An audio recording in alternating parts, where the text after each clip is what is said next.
కేంద్రం సహకారంతో రాష్ట్ర వ్యాప్తంగా ఉచిత కంటి అద్దాలు పంపిణీ చేస్తున్నామని ఏపీ వైద్య ఆరోగ్య శాఖ మంత్రి సత్యకుమార్ యాదవ్ అన్నారు. రాష్ట్రంలో కంటి చూపుతో ఇబ్బందులు పడుతున్న 20 లక్షల మందిని గుర్తించామని, వారిలో 90,000 మందికి ఈ రోజు కంటి అద్దాలను పంపిణీ చేస్తున్నట్లు వెల్లడించారు. అనంతపురం జిల్లా గార్లదిన్నె మండల కేంద్రం ఏపీ మోడల్ స్కూల్లో విద్యార్థులకు ఉచిత కంటి అద్దాల పంపిణీ కార్యక్రమం నిర్వహించారు.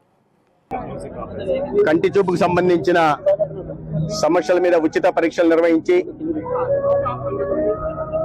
National programme for control of blindness and visual impairment కింద వారికి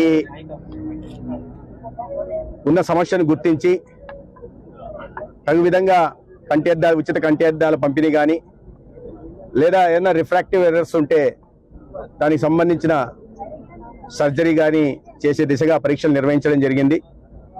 రాష్ట్ర వ్యాప్తంగా కంటి చూపులు ఇబ్బందులు ఉన్నాయి అని గుర్తించబడిన 20 లక్షల మంది విద్యార్థులకి పరీక్షలు నిర్వహించడం జరిగింది.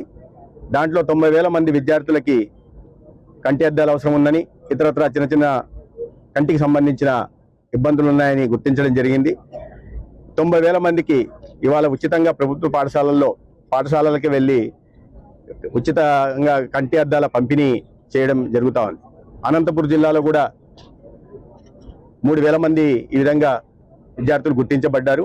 ఇవాళ సింగనమల నియోజకవర్గం గార్లదిన్నెలో మోడల్ స్కూల్లో 98 విద్యార్థులకి ఇవాళ ఉచితంగా పంపిణీ చేయడం జరిగింది. అదేవిధంగా ఇతర జిల్లాల్లో కూడా పంపిణీ జరుగుతున్నాయి. అయితే కోడ్ కారణంగా ఎక్కడైతే ఎన్నికలు జరుగుతున్నాయో ఎమ్మెల్సీ ఎన్నికలు అక్కడ తప్ప మిగతా అన్ని జిల్లాల్లో కూడా ఉచితంగా ఈ పంపిణీ జరుగుతూ ఉంది. ఇది కాకుండా పాఠశాలలో చదువుతున్న పిల్లల ఆరోగ్యానికి ప్రాధాన్యతనిస్తూ రాష్ట్రీయ బాల స్వాస్థ్య కార్యక్రమం ద్వారా కూడా ఈ చిన్న వయసులో వస్తున్న రాబోయే రోగాలను గుర్తించడం కోసం 4Ds అంటారు వాటిని, అంటే డిసీజెస్ అట్ బర్త్ అని కానీ, లేదా డెవలప్మెంట్ డిలేస్ కానీ, లేదా డెఫిషియన్సీస్ కానీ, ఇటువంటి వాటిని గుర్తించి భవిష్యత్తులో వాళ్ళ 44 రోగాల బారిన పడకుండా కూడా కాపాడడం కోసం వాటిని పరీక్షలు నిర్వహించడం జరుగుతోంది.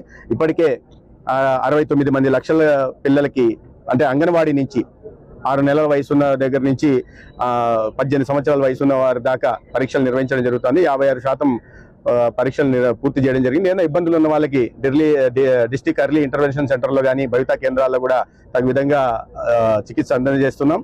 ఇవన్నీ కాకుండా ప్రధానంగా ఎప్పుడైతే పరీక్షలు నిర్వహిస్తున్నామో అక్కడే పిల్లల ఎలక్ట్రానిక్ హెల్త్ రికార్డ్స్ను కూడా తయారు చేసే ప్రయత్నం చేస్తున్నాం. అంటే భవిష్యత్తులో వారు ఎక్కడికి వెళ్ళినా కూడా ఈ ఎలక్ట్రానిక్ హెల్త్ రికార్డు కారణంగా వారికి సరైన వైద్యం అందే దిశగా ప్రయత్నాలు రాష్ట్ర ప్రభుత్వం చంద్రబాబు నాయుడు గారి నేతృత్వంలో చేస్తారు.